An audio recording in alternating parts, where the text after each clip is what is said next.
Welcome to Can I Speak to Your Product Manager, the nitty gritty with your favorite PMs. I'm Kyle Kolich, VP of Product at Zora. And I'm Lucas Weber, Director of Product Management at Zora. On today's episode, we have Ryan Johnson, Chief Product Officer at CallRail.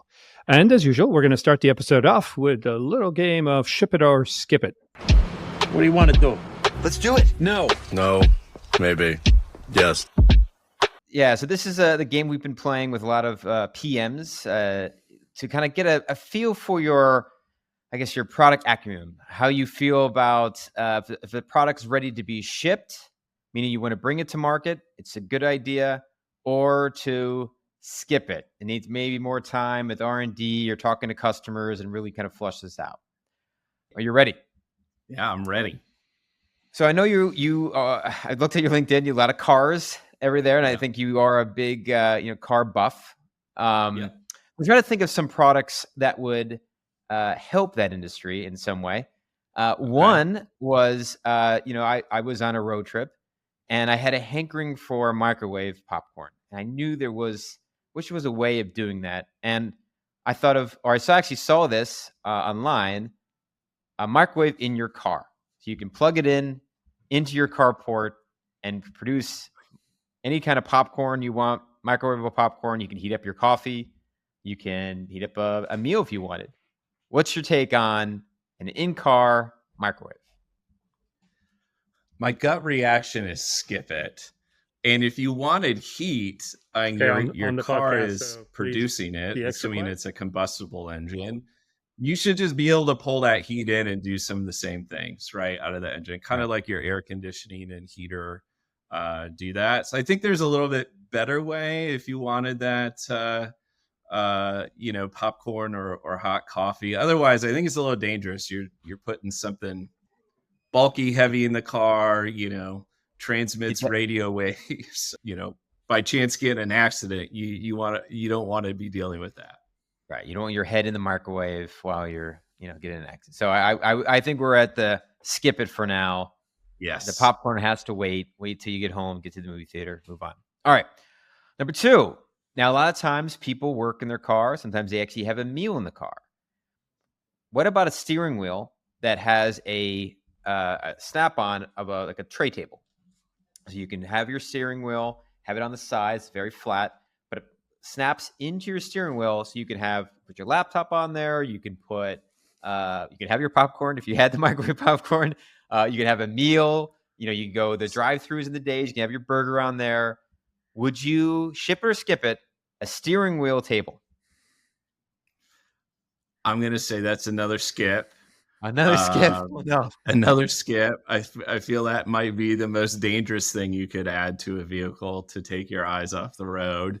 Well, you normally use it at parking though, so it wouldn't be used while driving. This is where, unless you have maybe an auto driving I'd use car, it while driving, where you could just.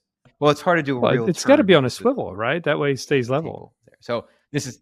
Yeah, it's got to be engineered correctly, right? It has to be able to rotate. That's right, the wheel and get out of the way of the airbag when you inadvertently. Well, of course you're going to rear end somebody. So it's a skip it or it's ship it if we make it turnable. I think it's skip it for the most part. Okay. I feel there's just a lot of liability, even if you say the car or autopilot or whatever, as humans. Okay. What about a snap-on steering wheel, so big screen TV? I'm just saying, we're just rolling with comforts from home right in your car. Okay, I'm sorry, Kyle. I'm sorry, carry on. A hard pivot. Some of the best companies have had a hard pivot, and maybe this could have been, maybe it's a TV. All right, the last one, again, keeping with the car theme. A lot of, this is July, this is August, this is summertime. A lot of road trips with families, a lot of road trips with kids. What about a child partition in the car? Think of it as a limo model type where there's a wall and then there's a button. You can roll up the partition and have your children. You no longer have to hear, are we there yet? Or I have to use bathroom, you probably need some kind of notification. But are we there yet? Or their own music. You can partition your car. So one part, you and your wife or significant other could be in the front seat driving quietly while your kids are partitioned in the back. Ship it or skip it? I'm going to say ship it. I got a winner. Most recent data point. I just a few weeks ago did a 12-hour drive from Atlanta to Detroit with my wife, 2 daughters, and a beagle in the back. So if I had that button to have a partition, there are definitely certain points of the trip that would have been very calming. So we identified a good pain. We identified a pain, a true problem. Yes, there's a problem, right? Like we're starting with this problem and figuring out the solution from there. All right. So we wanted to get into the nitty-gritty of what we do as product managers. Powering up. Power move. And Ryan, you had a great story about how to switch to agile, or perhaps things to be aware of when you do so. So could you maybe jump into that, give us a little context for what you were called to do and how did it go? It feels not that long ago, but it was probably 15 years ago now.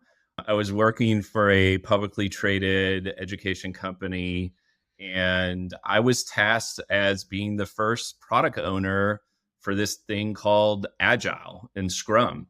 And traditionally, the IT engineering department was waterfall for probably since the beginning of the company. And they wanted to go through this transformation. And I happened to have some product management experience from a previous role. I understood the space.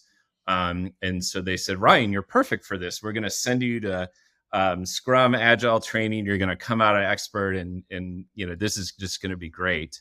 The training was great, but I think the company was a little bit too ambitious at the time. They decided to start this transformation with the most expensive product in the portfolio for that year budget-wise. I think it was $5 million. The biggest challenge there is you had almost everybody in the organization, even though we went through training, they didn't understand Agile. They didn't understand Scrum. So, you have some of the engineers on the team that don't quite understand the concept of a user story versus a PRD, and it's supposed to be lighter and it's supposed to be from this perspective, all the way up to the executives going, hey, I used to get this thing that would say we would get this product, 13 months from now on this date, and it's exactly going to do what this, 300-page document says. Like, how do you deliver anything in 2 weeks? Like what is a sprint? It makes no sense. When can I get it? And so I always use this example as probably my best experience on how everything not to do when implementing Agile or even a new process in general. If there was something that could go wrong, it would. It was very enlightening to kind of be thrown into the deep end with that and say, figure out this new type of software development in a legacy company with all these people that don't understand. So it gave me a lot of great, learning moments of, how to articulate and, talk to the executives about our process and what do I do with the team and really fitting in.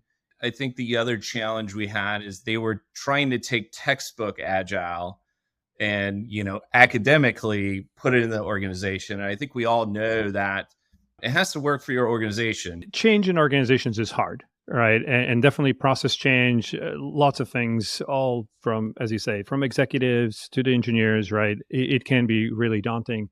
So how do you know where when the rubber meets the road, where the theory won't quite go? Is there agile for agile or agile for process change where you sort of iterate and see what works? Like, what are some of the things that maybe you've learned in that process that really stick in your mind going forward?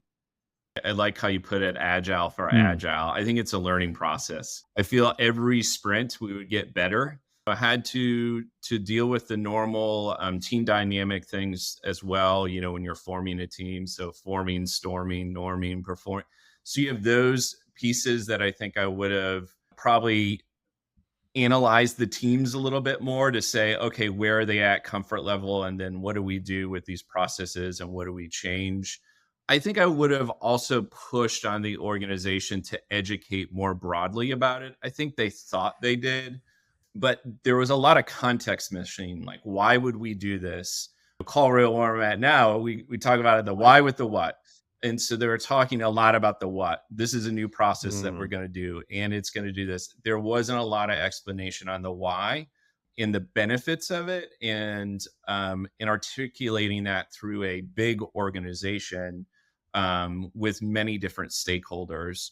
If I could go back, I would spend more time, even myself as a PO, just educating, just talking to my stakeholders and, getting them to understand the process and even getting their feedback of maybe how to form agile into the organization based on their experience. Because, at that time we had, multiple people that had been there over 10 years. So they have 10 years of knowledge for the traditional waterfall SDLC. And so there's some domain knowledge that they, I could have gotten that probably would have helped me through some of the challenges of that transformation. Yeah, you mentioned like a lot of people were questioning the why, but I mean, what do you think sparked the decision to go forward?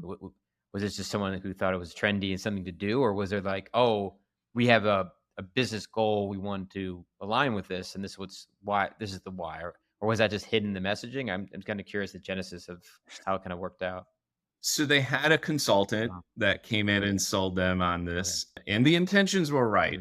This was, again, probably about 15 years ago. So this is really where Agile started taking off. It was pretty awesome that an organization of that size would be willing to take on such a transformation. And so I think the intent was good, but the, tying it to business metrics, like how is this going to be different? Does this accelerate development? Does it, reduce headcount? Whatever it may be, those aren't really business outcomes of it. I think the outcome was we have a project, we want to put it through Agile, and we want to see how, what the outcome is, and it should be better. But there was no clear business metrics outside of that from the process. Certainly the product that I was the product owner over, we had our metrics of what we were trying to deliver value to the customers, but there was no like kind of company-wide thing that was, articulated through the organization. So clear vision, then better education. Although I will say, even from personal experience, I know that sometimes education is like, yeah, we're going to training, whatever, right? So it's only when people are in the thick of it, when it becomes relevant, that's when the training is like, oh, geez, I should have been trained better. Brian, what about the pace of change? Do you believe that, would have helped if you were more aggressive in pushing the change through, some certain sense of urgency or what have you, or do it slower? Or maybe scope it down to a single project and sound like you were the product owner of that particular thing, and you also said that like the company was doing the full transformation. Like, would it have been better to scope it down? Can you give us those kinds of dimensions, either of time or scope? Would any of that have helped? I think reducing scope to a smaller project with a smaller team would have actually accelerated the overall adoption. So they had the original goal of saying, okay, we're going to move everything to Agile. We're going to start with this, project that, was the most expensive in the portfolio, and then we're going to push it down from there. So iteratively, they were adding a PO and then training, and then, every quarter, a new piece of a portfolio would get pulled into the Agile framework. But if I were to implement it, especially the size of that company, I would have started small. Like, give me the smallest, least risky project that you can. And, let's test this thing out. Let's move quicker because it is a smaller team, and get that feedback and have better discussions as we try to, deploy it across the entire organization. I think that's really the only way it would have moved faster, is just de-risking, based on size and budget and those types of things.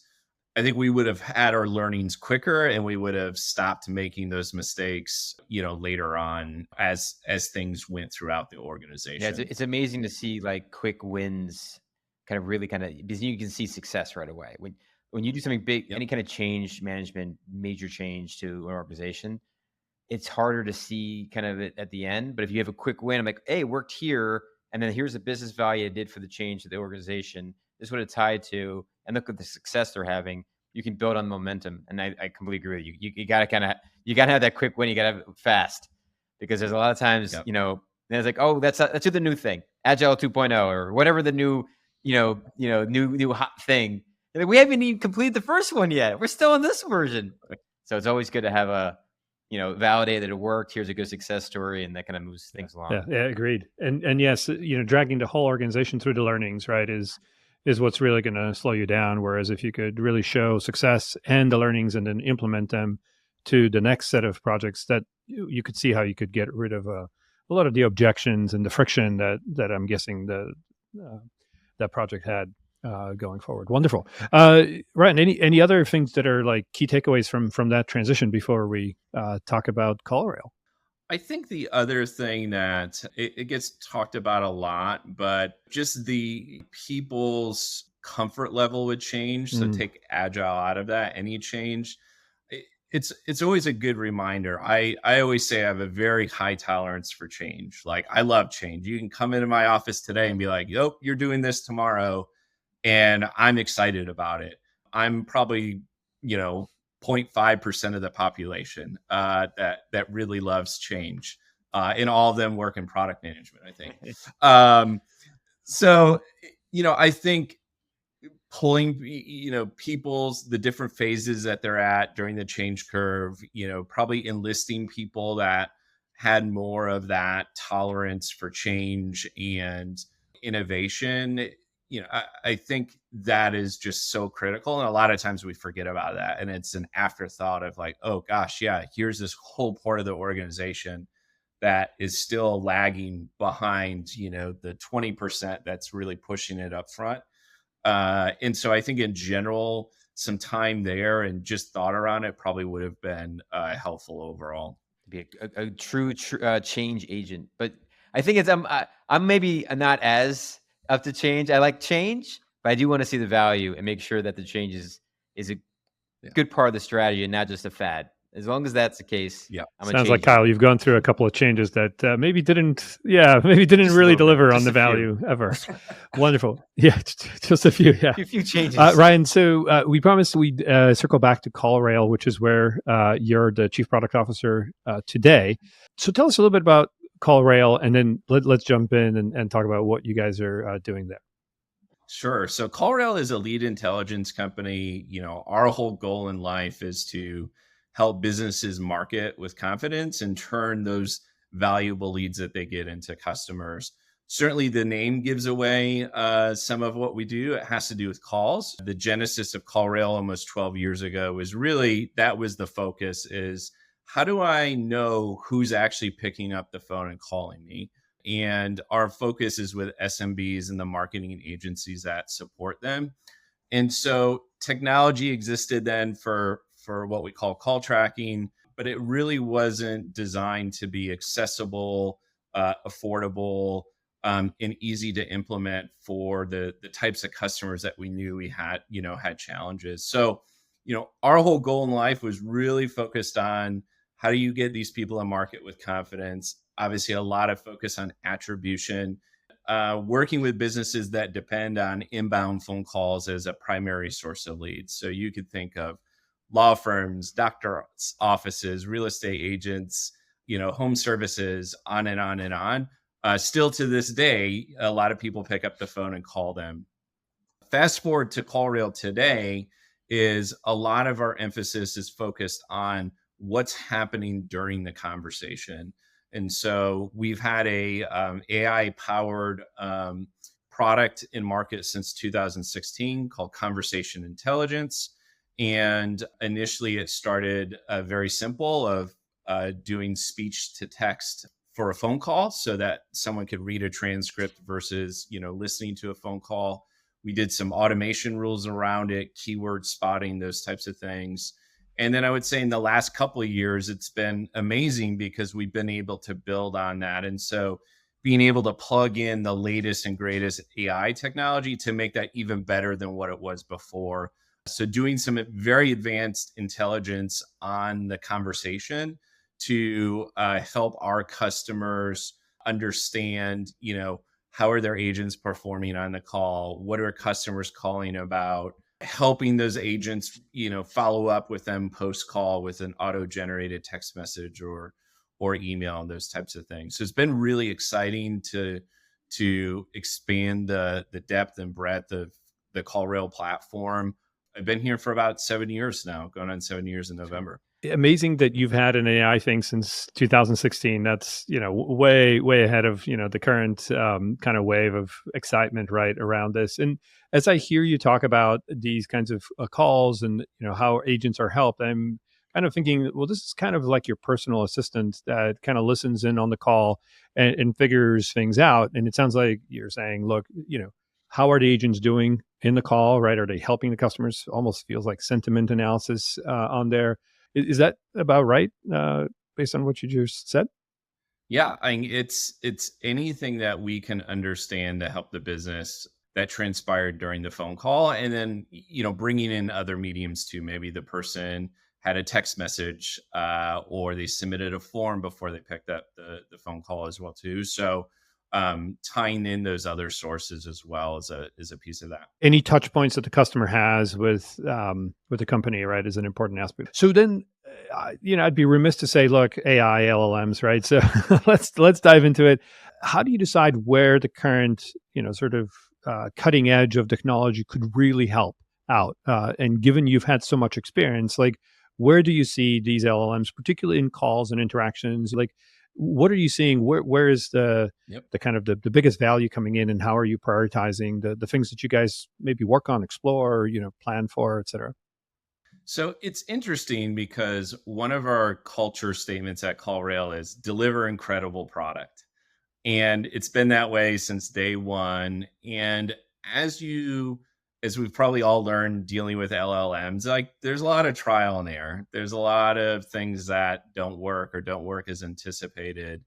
And it was kind of a challenge, relating back to change management a little bit with my previous experience. And our CEO said, listen, why can't we deliver these very iteratively? Like, why can't we get some of the market, once a month?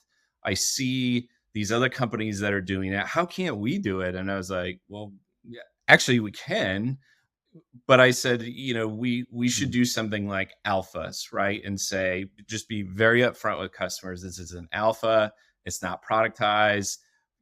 Beware. It may work. It may not work.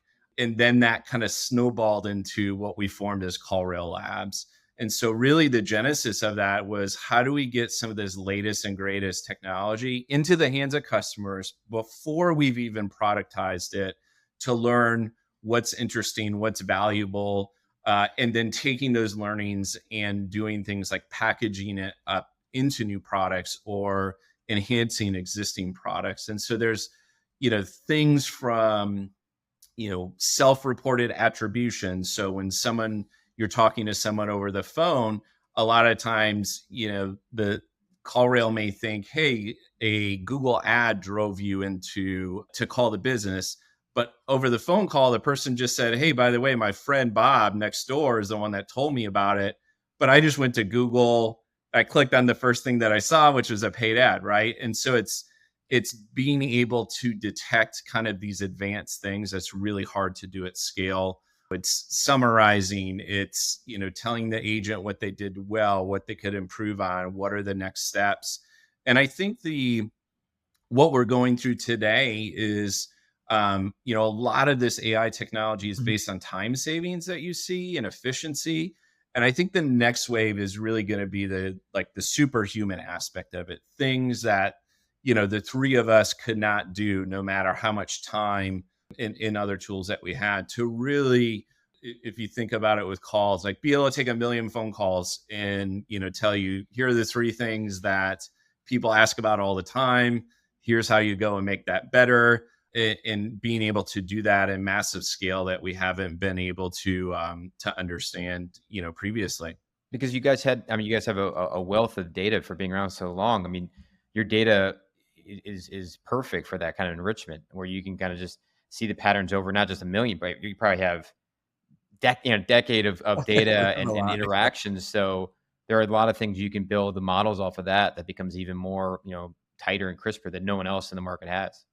Yeah, and being able to tie it to the attribution data is a big differentiator too, because not only are you able to get intelligence out of the conversation, but then you can tie it into spend, on Google, on Facebook, whatever those channels you're doing, and be able to really optimize those campaigns. Some of them that have adopted AI early as well too, we're able to kind of send that information out. We have a MailChimp integration. So we actually send sentiment to MailChimp based off of a phone call, so that based on the sentiment of the call, the email that gets triggered may be very different. Hey, this is a bad call. Actually send them this version of the email. Hey, this person, this is a great call. They're ready to buy. Send them this type of email. So there's some really sophisticated, fun things that we're able to do and tie in with these different channels that our customers use. Wow, that's impressive. So not only operational efficiencies, but now being much more targeted, I would say, and directed in the way that the process goes. There's some cost efficiencies based on now, which channels or et cetera, marketing channels are really helping. And then I think that the key thing you started with is these insights that are actually potentially really valuable from a product perspective, because what I'm hearing you say is, look, it's kind of like me having somebody listen to all the sales calls around, let's say, my product, right? And I can now get sort of like, here's what these folks are asking about. And I don't need to be on the million calls, right? Even for just my company, there's some other thing to say, well, there's a whole vertical thing, right? Where like, maybe you guys have data of a lot of companies that, for example, in our particular case, maybe do billing, right? Or subscriptions, et cetera. And you could have those insights. But even so, like even the calls that our sales team receives here, I could now get like, well, here's what's trending. Here's what people are asking for. Here are things that maybe even the language they're using, the words they're using, right, that we could then use in marketing and product feature development. You're right. You can see the trending from there. So from a PM perspective, you can kind of see what your prospects are thinking. If they're selling to existing customers, the existing customers are thinking. You can kind of start seeing those patterns across all the boards there. And plus, I think what I think it hit me too was when you're saying about that sentiment type of email gets sent, you could probably gauge likelihood of buying. And then you could probably make your forecasting from a sales forecasting perspective even more tighter, because then you can start seeing like, we've dealt with a lot of sales reps. They have a lot of happy years. You can pull the data back, go, they didn't quite say it that way. Yeah. They were like, their sentiment. Yeah, that's right. Never call me again is not an I want to buy signal, right? This guy loves me. Now, getting back to the actual product and engineering side. So it sounded like you've instituted this alphas program, right? So just curious, where there, certain alphas, maybe one that you have as an example that went really, really well and maybe surprisingly so, and it became a product. And was there an alpha where you're like, oh, I know this thing's going to go well, and then it really didn't? Something, those kinds of stories, perhaps? Yeah, so I would say almost a year ago after we launched this, the first two alphas were just around summarization of the phone call and actually around sentiment. We allowed a subset of our users to test these features. We got some great feedback in the beginning. And a lot of it was things that weren't about the quality of, let's say, the summary or sentiment, but it was how our customers wanted to digest it.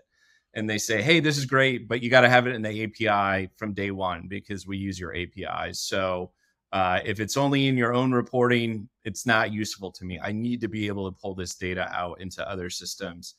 Or if it's not integrated with Salesforce or HubSpot or these other CRMs and systems that they live in every day, right? That's their system of record. We can't use it as well too. So I think that was one where we felt it was going to be good. I was surprised that we could package it up and make it into its own product and really on its own. And interesting enough, we've sold almost 1,900 units of it in the last year. It's really accelerated our AI portfolio as far as revenue growth goes. It's our fastest growing product. And so it's been really awesome to see.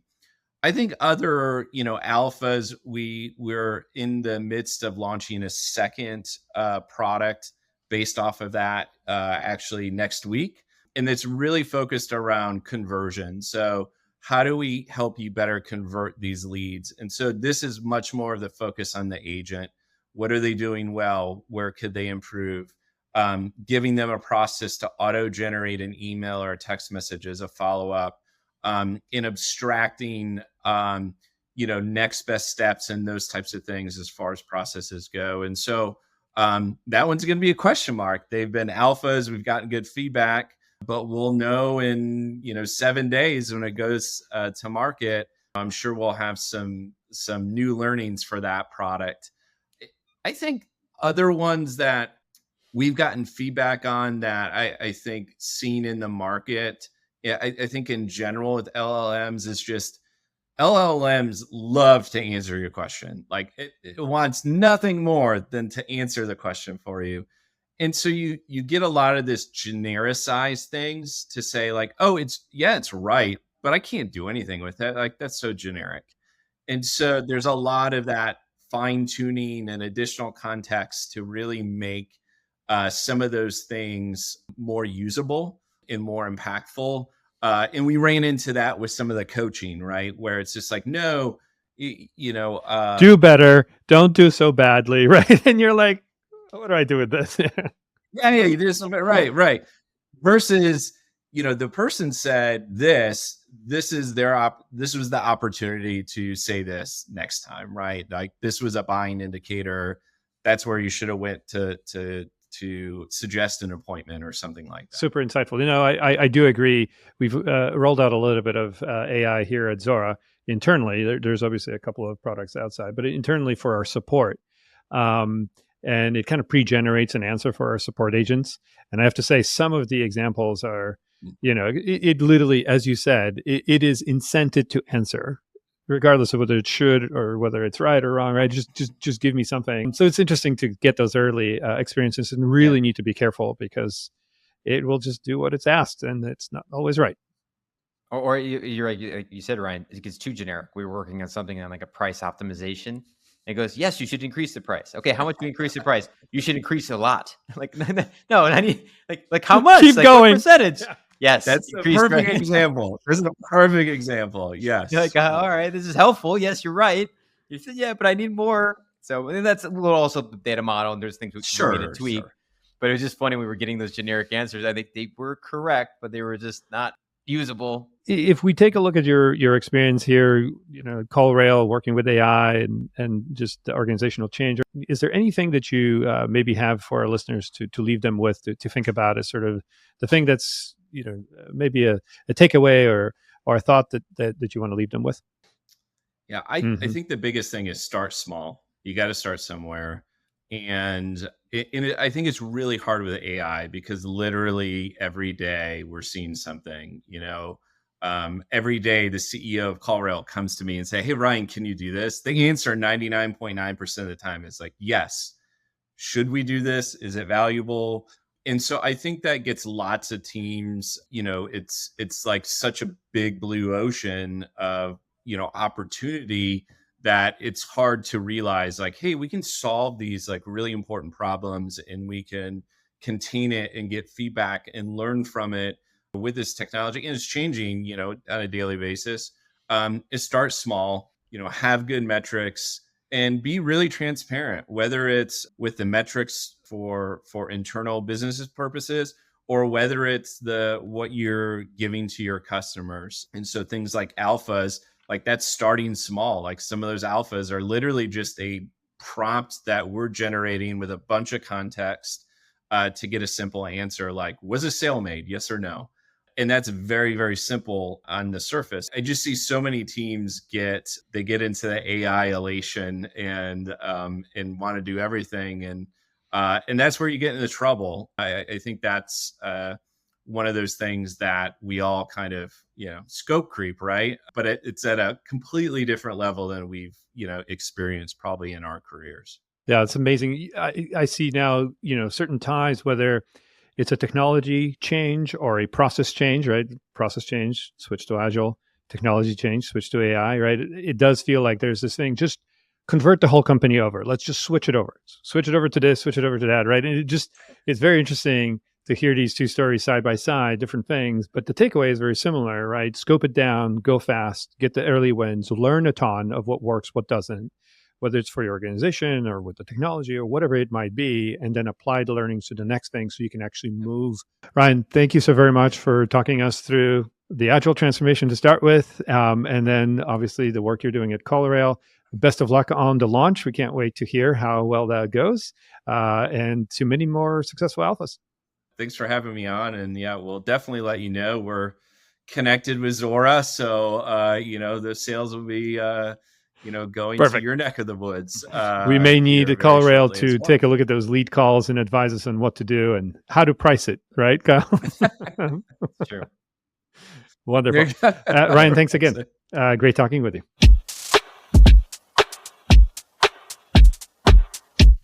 Yeah, I think that was a great conversation with Ryan. I mean, I think the way we teed it up with the agile conversation in the beginning, and then kind of morphed into kind of the adoption of technology, kind of change management, the pitfalls for that, and then pitfalls of new technology, and how we get all excited about things like that. I'm like, oh, we got to do this and do this and do this. And if you don't have the right metrics and the right goals, and people understand how it's actually going to make their lives easier, it falls apart or doesn't really quite get embraced. So, I like the way he thought of it, and like, you got to start small, get those, wins, show momentum, learn from it, keep iterating it, just like any kind of product. We don't like going to product, go to market with everything built, right? There's a bit of using a POC, testing out with your design partners, validating that you understand the pain, and then being able to build from there. So yeah, I think it was a great conversation. What'd you take from that, Lucas? Yes, spot on that. I do think that people do get caught up by the solution, not knowing what the problem is, right? So that happens. And of course, there's the whole, peer pressure, like everybody's doing it. How come we're not making progress, right? So there's that. And so there can be a lot of pressure felt to make that change, right? And do it broadly so that, folks can say, look, our whole company is changing, as a thing. But again, I think, it sounds like Ryan was able to navigate a lot of the executive pressure. One of the things that we didn't ask him is like, okay, well, one of the things with Agile is like your deadlines go out the window because you have no idea when the product's going to be delivered, right? So you have to navigate that. I'm sure that was a hard pill to swallow, because how do you make commitments on that when things are somewhat variable, and et cetera. So as everybody knows who's dealt with Agile, et cetera, there's lots to uncover there. But it sounds like he was supported on that. And I think the Alphas program is definitely something that he's learned and now is applying here from a technology perspective too. And he's asking the right questions, the whys, proving the value, just like what you said. It's really all about the fundamentals. Like it doesn't really change. It's all about the why. What is the problem you're trying to solve? Why are you solving it? The business metrics, and then apply the technology to it. And obviously understand that the technology may or may not actually solve the problem. So, that's why you test, right? That's why you have a small set of customers. And it sounds like for CallRail, the LLMs and the things that they're rolling out do make sense. They do bring value. Customers are voting with their wallets, right? And actually buying the units, as we heard about the first product. Hopefully the second product has the same thing, right? So, that is the right way to sort of iterate and really spin things up. Show success, just like what you said, show success early, and then expand from there, bringing all those learnings along so that, it's much less painful, and ultimately you get the appropriate value out of the technology or the process change or whatever the solution might have been within the context of your organization and the business. So bring things back on the rails. That's right. That's right. Yes. Absolutely. No derailers here. Yeah. Okay. And on that Couldn't help myself. I'm sorry, Lucas. Yes. Let's just keep we can edit that out here. That's okay. We should totally keep it. This is great. In any case, a wonderful conversation with Ryan Johnson, Chief Product Officer at CallRail. Hopefully you enjoyed it as well. Thank you for joining us here, and hope you come back and listen to our next episodes coming soon on Can I Speak to Your Product Manager?